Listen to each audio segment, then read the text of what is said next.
Bendito seja o nosso Deus, na pessoa de nosso Senhor e Salvador Jesus Cristo. É com o coração cheio, transbordando de alegria, que eu venho aqui nesse momento para mais um estudo do nosso curso Fé. Temos milhares de alunos por esse Brasil afora, que todos os dias estão diante de um televisor, ouvindo a palavra, confrontando a palavra com a Bíblia, e estão aprendendo mais e vendo melhor. E glória a Deus, isso é bom. E nós estamos esses dias numa fase tão gostosa, estamos estudando sobre paz, mas o relato de Atos, capítulo 10, em que o apóstolo Pedro foi usado brilhantemente por Deus para trazer o evangelho até a casa de Cornélio. Cornélio, centurião romano, um comandante das legiões romanas. Centurião era mais ou menos 100 pessoas que ele comandava. Por isso, dizem alguns que o nome era centurião. E essa legião romana era chamada a coorte, era a italiana, né? A italiana, aquele destacamento, era só composta de italianos. E esse homem, então, tem aquela visão do anjo, porque tornou-se um piedoso, um praticante da palavra, manda chamar Pedro, e Pedro, dentro da sua casa, resume, em Atos 10, 38, o ministério do Senhor Jesus. No 39, ele diz o seguinte: e nós somos testemunhas de todas as coisas que fez, tanto na terra da Judéia como em Jerusalém, ao qual mataram pendurando-o no madeiro. Bom, ele podia falar assim porque Pedro esteve ao lado de Jesus. Tanto ao lado de Jesus, que quando Jesus foi preso, caiu na besteira e seguiu Jesus de longe, e aí chegou a trair Jesus por 3 vezes, né? Arrependeu-se amargamente e nunca mais quis saber de trair o mestre. E ele continua dizendo: a este ressuscitou Deus ao 3º dia e fez que se manifestasse, não a todo o povo, mas às testemunhas que Deus antes ordenara a nós, que comemos e bebemos juntamente com ele, depois que ressuscitou dos mortos. Então, o Senhor Jesus foi manifestado a algumas pessoas, não porque ele queria manifestar-se. Ele podia até querer manifestar-se, mas porque Deus antes ordenava. É muito importante a gente ver a palavra de Deus, que nós não estamos fazendo a obra de Deus por acaso. Eu não estou aqui por acaso, ocupando um canal de televisão falando: o senhor é um privilegiado, não será mais o que não. É porque Deus ordenou. Deus queria usar alguém, chamou-me para esse momento, como tem chamado outros, e continuar chamando para outras missões. O próprio Jesus, ele não se manifestou a quem ele quis. Não, eu vou manifestar a Maria Madalena. O Pai que disse: manifeste a Maria Madalena. Manifeste a tal. Manifeste ao discípulo quando Tomé não estiver presente. Manifeste agora que Tomé duvidou. Tudo tem um plano. Isso nos leva a uma consagração para que nós possamos ser dirigidos por Deus. Eu não devo parar aqui agora para dizer: bom, o mês que vem eu vou a João Pessoa e faço uma grande cruzada. O outro mês eu vou ao Havaí. Não devo orar. Esperar em Deus.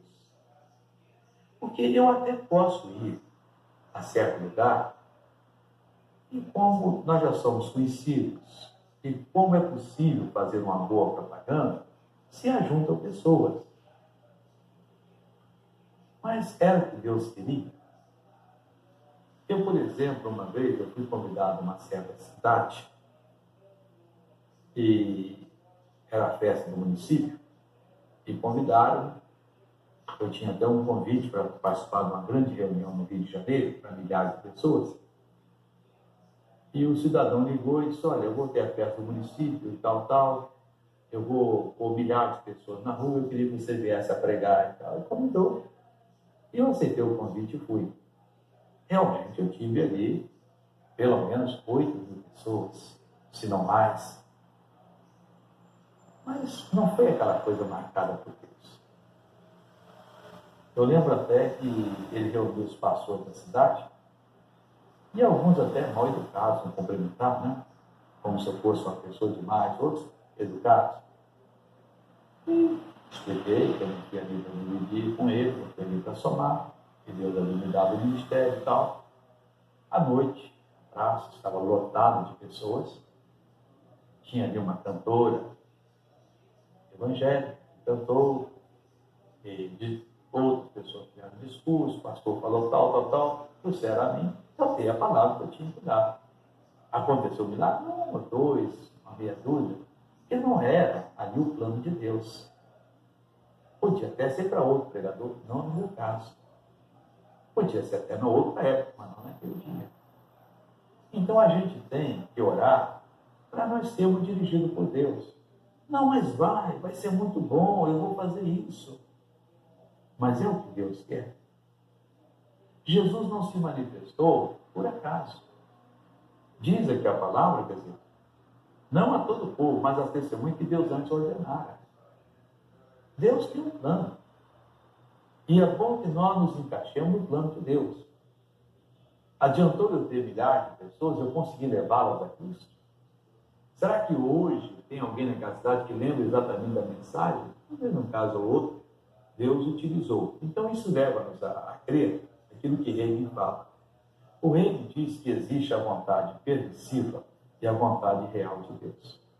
Por exemplo, eu sou um pastor, um cristão, praticando a palavra, e amanhã eu digo o seguinte: bom, eu vou mudar para Londres. Não estou gostando do Brasil, estou enjoado, não sei, o homem de Deus pode ter esse luxo, mas tem alguém que fala: eu vou em Londres. E chego lá, coloco um programa de rádio, de televisão, começo a mexer com a comunidade brasileira que mora ali, e os hispanos, sempre tem hispano, né? Tem espanhol, tem o pessoal da América Latina e tal, mais ou menos parecido com o português, arranha mais ou menos e tal, faço um trabalho. É o que Deus queria? Talvez não. Mas como é que Deus abençoou? Porque a palavra dele está sendo pregada, é a vontade permissiva. Mas Deus talvez quisesse que eu fosse para a África, ou para a Ásia, ou no interior do Brasil. Ali era a vontade de Deus. Não, mas o Deus não está ligando para isso porque a necessidade está tão grande no país, a falta de pregadores é tão grande, que uma pessoa tem um sucesso relativo, até muito grande, ele acha que está fazendo a vontade de Deus. Mas talvez não esteja. Então temos que andar dirigido, guiados pelo Senhor, orando, buscando orientação, apresentando a Ele aquele local que apareceu para a gente alugar, para a gente comprar. Senhor, é isso que Tu queres? O Senhor, o quanto eu devo dar, o quanto eu devo oferecer? Olha, o Senhor pega agora, senão o outro vai pegar, meu irmão. Isso não é competição, então que o outro pegue. Não, mas você perdeu a bênção. Que bênção? Nós estamos fazendo um império para o homem? Não, mas ele plantou uma igreja de gerações, então glória a Deus, ele passa a hora, estou fazendo do outro lado. Eu lembro uma vez, nós tínhamos um trabalho em Petrópolis, no Rio de Janeiro. Eu tinha começado de pouco o trabalho. Levou-se um tempo de convencer um tipo cinema, teatro que tinha lá, não sei se ainda tem, e convencemos um homem que eu iria fazer uma reunião ao domingo e pagavam 5.000 cruzeiros pela reunião. Eu fui o primeiro domingo, deu lá umas 270 pessoas, mais ou menos.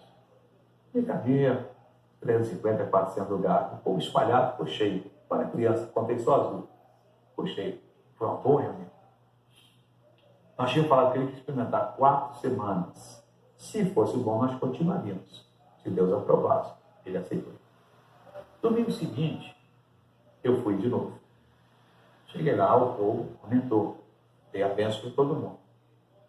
Bom, mas eu era pastor em Madureira. Tinha um auxiliar. O auxiliar ficou. Eu não podia deixar a igreja na mão dele. Que não tinha aquela estrutura ainda. Estava sendo treinado. Eu disse, irmão fulano, domingo que vem o irmão vai lá em Petrópolis e eu vou ficar em Madureira. Fiquei. Domingo seguinte, disse, agora o irmão vai de novo. Como é que foi? Foi boa, deu tantas pessoas, Deus abençoou, tudo bem. O irmão vai, eu continuo em Madureira. E no outro domingo, talvez eu vá. Tudo bem. Ele foi e Deus abençoou. Quando ele terminou a reunião, ele disse, pessoal, Deus abençoe vocês, até domingo. Tudo bem, o pessoal foi embora. Quando eles saíram, a última pessoa saiu, veio do cinema, disse, não, domingo que vem não é vocês mais não. Isso não seremos nós por quê?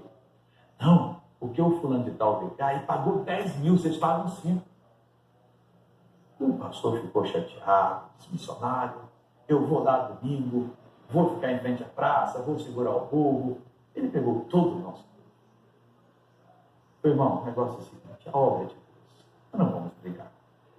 Não sou eu agora que vou ali, como a prostituta que não recebeu a paga, que grita, que esperneia. Não. Nós estamos fazendo um trabalho para não, mas dê o nosso sangue, mas dê para Jesus, irmão. Glória a Deus. E eles foram pegar todo o nosso povo. O que a gente pode fazer? Quer dizer, existem essas coisas, mas nós devemos entrar em competição. Olha, missionário, se o senhor não pagar tanto, o outro que paga, então vai no outro, glória a Deus. Eu quero aquilo que Deus me dá. O que Deus me dá, Ele tem compromisso comigo. Ele vai me fornecer os recursos e eu vou cumprir os compromissos. Agora, se Deus não me der, serei eu que vou agora desesperadamente, igual um louco. Não, porque tem que ser, porque tem que ser. Não, isso não é a obra de Deus.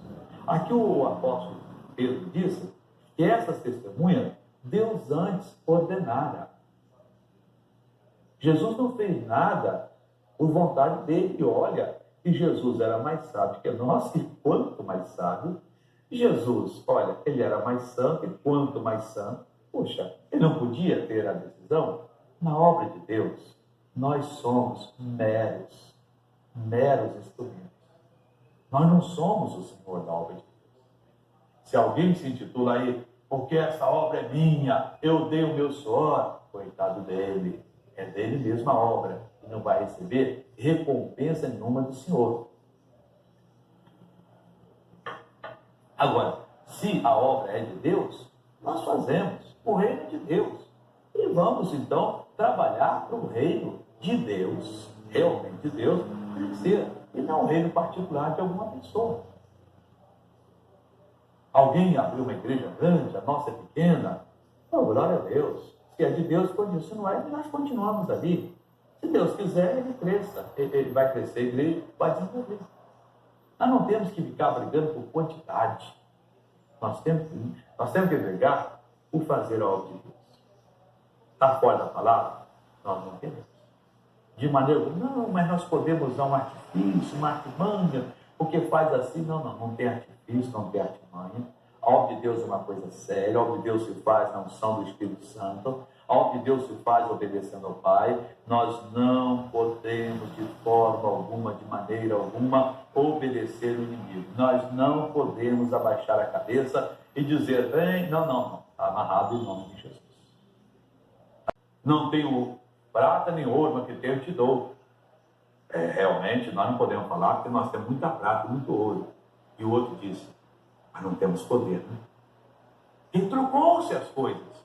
É preferível não ter prata e ouro do que não ter poder. Vamos ter o poder. Eu não quero ter prata e ouro, eu quero ter o poder. Eu quero ter Deus e o Senhor. Eu quero saber que para mim não há condenação. Ou nós precisamos aprender o que é oração, o que é jejum, o que é obedecer a Deus. Nós temos que nos tornar filhos do Senhor, obedientes, fazedores da obra, realmente pessoas que andam com Cristo, respiram a Cristo e que fazem a vontade do Senhor. Deus há de nos dirigir. Pai, dirija todos e todos. Pai, tome essa pessoa na mão e faça dela uma bênção. É a minha oração para você. Passemos agora para outra subseção, em nome de nosso Senhor.